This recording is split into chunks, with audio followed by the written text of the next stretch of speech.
ایک صحابی سے روزے کی حالت میں اپنی بیوی سے ہم بستری ہو گئی. مسئلہ یہ ہے کہ روزے کی رمضان میں کے روزے میں اگر زوجہ سے ہم بستری کر لے, مکمل ہم بستری اگر ہو نا, پھر کفارہ ہوتا ہے. تو 60 روزے رکھنا لازم ہے. سمجھ رہے کتنے روزے؟ 60 روزوں کی طاقت اگر نہیں ہے, مثلا کوئی بوڑھا ہے بیمار ہو جائے گا, تو پھر وہ 60 مسکینوں کو 2 ٹائم کا کھانا کھلائے. ایک صحابی سے یہ کام ہو گیا, نبی صلی اللہ علیہ وسلم کے پاس آئے, یا رسول اللہ, اور بڑا دلچسپ واقعہ ہوا کہ میری زوجہ جو تھی وہ کہیں جا رہی تھی تو ان کی پنڈلی نظر آ گئی اور میں بالکل بے قابو ہو گیا. یہاں تھوڑی سی حیا کے خلاف بات ہے, لیکن ایک بات بتا دوں, یہ جو انٹرنیٹ پر بیہودہ چیزیں دیکھتے ہیں نا آج کل لوگ, فلمیں, فحش, اس سے سب سے بڑا نقصان پتہ ہے کیا ہوتا ہے؟ انسان کی اپنی بیوی کی طرف رغبت کم ہو جاتی ہے. اس نے اتنا کچھ, اتنے ڈیزائن دیکھ لیے کہ اب اس کو اپنی بیوی پھیکی سی معلوم ہوتی ہے. بیزار ہوتا ہے کہ اللہ کرے ایک ٹرک کے نیچے آ کے مر جائے. بچوں کی ماں ہونے کی وجہ سے تو تھوڑا خیال کر رہا ہوتا ہے, لیکن جو ایک اللہ نے مرد کی عورت کی طرف رغبت رکھی ہے, میاں بیوی میں تو ایک بہت بڑی وجہ یہ بھی ہوتی ہے, وہ رغبت ختم ہو جاتی ہے. یہ اس آدمی کو دنیا میں عذاب ملتا ہے جو حرام کاریوں میں اپنی نگاہوں کو برباد کرتا ہے. اس کی مثال ہے, آپ باہر جائیں اور کبھی بہاری بوٹی کے قریب سے گزر رہے, کبھی شامی کباب, اتنی خوشبو ہے, آ کے گھر کی دال اچھی لگے گی آپ کو, ہے بھائی؟ اور آپ کے پاس وہ پیسے ہیں نہیں اتنی بوٹیاں خریدنے کے, تو بہتر نہیں ہے کہ آپ ایسے ہوٹلوں کے قریب سے گزرے ہی نہیں, آپ کے ناک میں خوشبو ہی دال کی جائے تو آپ کو وہ دال اچھی لگے گی. پھر اس دال کھانے میں وہ مزہ آئے گا آپ کو جو ایک امیر آدمی کو کباب کھانے میں آتا ہے مزہ.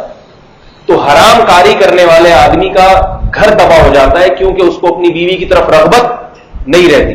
اب دیکھو, صحابہ کرام نظروں کی حفاظت کرتے تھے, تو زوجہ کی پنڈلی نظر آئی ہے, وہ کہیں پانی وانی میں کہیں گزرنی ہوگی تو انہوں نے اپنی پائنچا تھوڑا سا اوپر کیا تو وہ پنڈلی نظر آئی, تو بے صبری, یعنی مطلب یہ کہ برداشت سے باہر معاملہ ہو گیا. یہ کتنی رغبت تھی, آج ہے کوئی؟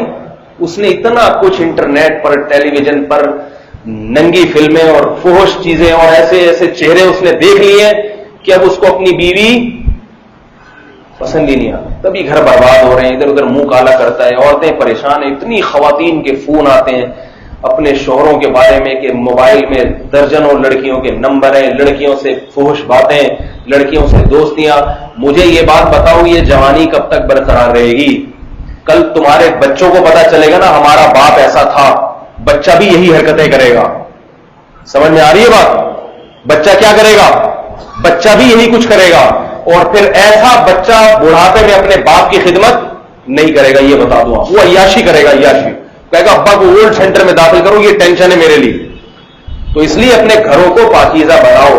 اور خواتین کو میں ایک نصیحت کرتا ہوں, اگر آپ کے شوہر سے اس قسم کی کچھ فحش حرکتیں ہوتی ہیں, خدا کے لیے قیامت تک بھی اپنے بچوں کو اس پر مطلع نہ ہونے دیں.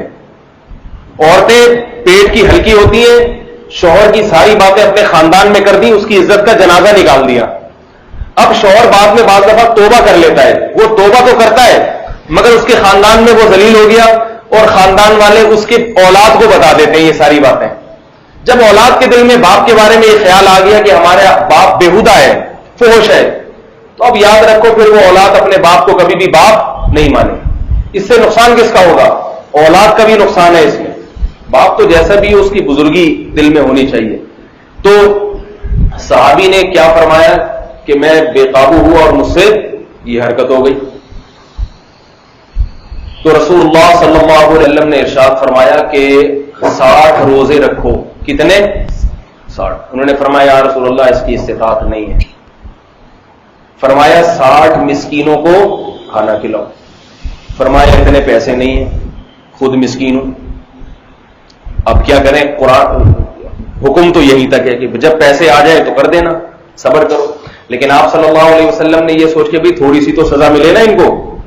چلو وہ تو جب اللہ صحت دے گا 60 روزے رکھ لیں گے, پیسہ دے گا تو 60 غریبوں کو کھانا کھلا دیں گے, لیکن تھوڑی سی فی الحال سزا ملنی چاہیے. تو آپ صلی اللہ علیہ وسلم نے صحابہ کرام سے فرمایا بھائی کچھ صدقہ، ان سے فرمایا کہ کچھ تھوڑی سی رقم صدقہ کرو، انہوں نے فرمایا کچھ بھی نہیں ہے. تو آپ صلی اللہ علیہ وسلم نے صحابہ سے فرمایا کہ ان کو کچھ پیسے سب جمع کر کے دے دیں. سب صحابہ نے تھوڑا سا ان کے لیے چندہ کیا، ان کو ہدیہ دے دیا، یہ لوگ. آپ صلی اللہ علیہ وسلم فرمایا جاؤ مدینہ میں کسی مسکین کو صدقہ کر دو، یہ رقم تمہارے بھی نہیں ہے، لوگوں نے جمع کر کے دیے، چلو لوگوں کے پیسے لے لو اور جا کے کسی مسکین کو صدقہ کر دو. تو صحابی کہنے لگے یا رسول اللہ اپنے سے زیادہ مسکین کو صدقہ کروں؟ مطلب یہ کہ میرے سے زیادہ تو کوئی مسکین مدینہ میں ہے ہی نہیں. آپ صلی اللہ علیہ وسلم مسکرانے لگے، فرمایا جاؤ کھاؤ اور بیوی بچوں کو کھلاؤ. غلطی بھی ہوئی اور پیسے بھی آ گئے. تو یہ نبی صلی اللہ علیہ وسلم نے ان کے ساتھ محبت کا معاملہ کیا. تو ایسے مساکین کو نبی حکم کیا دے رہے ہیں؟ صدقات و خیرات کا. قرآن حکم کیا دے رہا ہے؟ والدین پہ خرچ کرو، رشتہ داروں پہ، غریبوں پہ، مسکینوں پہ. کیوں بتا رہا ہے قرآن کہ بھائی جتنے ہو اسی میں سے کر دیا کرو، اسی میں سے کر دیا کرو. حدیث میں آتا ہے رسول اللہ صلی اللہ علیہ وسلم نے فرمایا اتقوا النار ولو بشق تمرۃ، جہنم کی آگ سے بچنے کی کوشش کرو. یاد رکھو اللہ کے غصے کو صدقہ جتنا ٹھنڈا کرتا ہے نا، اتنی کوئی چیز ٹھنڈا نہیں کرتی. جب کوئی انسان گناہ کرتا ہے نا، اللہ کو غضب آتا ہے، تو اللہ کے غضب کو ٹھنڈا کرنے کے لیے سب سے بہترین نسخہ کیا ہے؟ توبہ تو ہے، توبہ تو فرض ہے.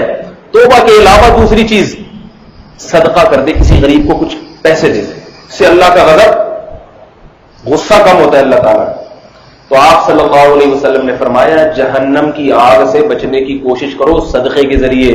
اور فرمایا اگر پیسے نہیں ہیں، غریب ہو، بشق تمرۃ، کھجور لو، کھجور کھانے کے لیے کھجور ہے نا، اس کے 2 ٹکڑے کرو، ایک خود کھا لو، آدھا ٹکڑا کسی غریب کو صدقہ کرو. اس آدھے ٹکڑے سے اللہ تمہیں جہنم کی آگ سے بچائے گا، آدھے ٹکڑے کی وجہ سے. تو یہ جس غریب کے پاس یہی ہو، ایسا نہ ہو کہ میں اور آپ کی کھجوریں لے کے چٹانا شروع کرتے ہیں غریبوں کو کہ بھئی آدھے ٹکڑے سے ہوتا ہے. ہم اور آپ کو اللہ نے بہت اچھی حیثیت دی ہے، ہمیں تھوڑا سا زیادہ خرچ کر دینا چاہیے. اور خرچ کرنے سے مال بڑھتا ہی ہے. آج تک کسی کا مال کم نہیں ہوا. اللہ کے نبی صلی اللہ علیہ وسلم نے فرمایا کہ صدقہ کرنے سے کبھی بھی مال کم نہیں ہوتا. اور قرآن میں بھی اللہ نے فرمایا کہ یمحق اللہ الربا ویربی الصدقات، اللہ سود کو گھٹاتا ہے. سود خور ہمیشہ روتا ہوا نظر آئے گا، پیسے ہی نہیں ہے، پیسے ہی نہیں ہے، ہر وقت مانگتا ہوا نظر آئے گا. دولت ہو کے بھی اس کا دل تنگ. اور آپ صلی اللہ قرآن مجید میں اللہ نے فرمایا وَيُرْبِ الصَّدَقَاتِ، صدقات کو اللہ کیا کرتے ہیں؟ بڑھاتے ہیں. دنیا میں بھی بڑھاتے ہیں، آخرت میں بھی بڑھاتے ہیں. تو کہاں سے کہاں بات چلے گئی؟ کیا بات کر رہا تھا میں؟ جی ہاں، مساکین پہ، میں بھکاریوں کی بات کر رہا تھا کہ بھائی ایسے غریبوں پہ خرچ کرنے کی عادت ڈالیں جو لوگوں سے مانگتے نہیں ہیں، خود جا جا کے ان کو دیں. اور پھر ان میں دیکھیں جو لالچی ہے، دیکھو اتنے پیسے تو کسی کے پاس نہیں ہیں کہ ساری دنیا کے سارے انسانوں کو دیتے، دینا تو محدود لوگوں کو ہے. تو جو لالچی ہے اور جو لالچی نہیں ہے، 2 آدمی نظر آئے تو جو لالچی نہیں ہے اس کو ترجیح دے دیا کریں. سمجھ رہے ہیں بات؟ البتہ مانگنے والے کو دینا بھی جائز ہے اگر وہ مستحق ہو. آپ سمجھتے ہیں کہ واقعتاً اس کو ضرورت ہے، پھر مانگ رہا ہے، کیونکہ ہر ایک میں ایک جیسا توکل نہیں ہوتا. بعض میں تو اللہ نے ایسا توکل دیا ہے بھوک سے مر جائیں گے مگر کسی کے سامنے ہاتھ نہیں پھیلائیں گے. اور بعض بیچارے کمزور ہوتے ہیں، وہ مانگ لیتے ہیں. اگر آپ سمجھتے ہیں کہ مانگنے والا ہے، مستحق ہے، اس کو بھی دے سکتے ہیں. میں صرف ترجیح کی بات کر رہا ہوں. ابھی رمضان آ رہا ہے تو بہت سے لوگ زکاتیں مانگتے پھریں گے، ہائے ہمارا یہ مر گیا، ہمارا یہ ہو گیا، ہمارا یوں ہو گیا تو ہمارا یوں ہو گیا. اور سارے خرچے ان کے گھر کے ماشاءاللہ بہت اچھی طریقے سے چل بھی رہے ہوتے ہیں. بچے سٹی اسکول میں پڑھ رہے ہیں، ان کی فیس کے لیے زکات چاہیے. ایک بچے کی 6-6 ہزار فیس ہے، ان کی فیسیں پوری نہیں ہوئی، اس کے لیے کوئی اللہ للہ فی اللہ کوئی ہمیں زکات دے دے. حالانکہ جس کے بچے سٹی اسکول میں پڑھ رہے ہیں، میں سمجھتا ہوں اس کو چاہیے کہ وہ غریبوں کو زکات دے. آپ کے پاس اتنا پیسہ ہے تبھی تو اتنی اسکول میں پڑھا رہے ہو. تو یہ جو ہے نا اس طرح سے کرنا چاہیے.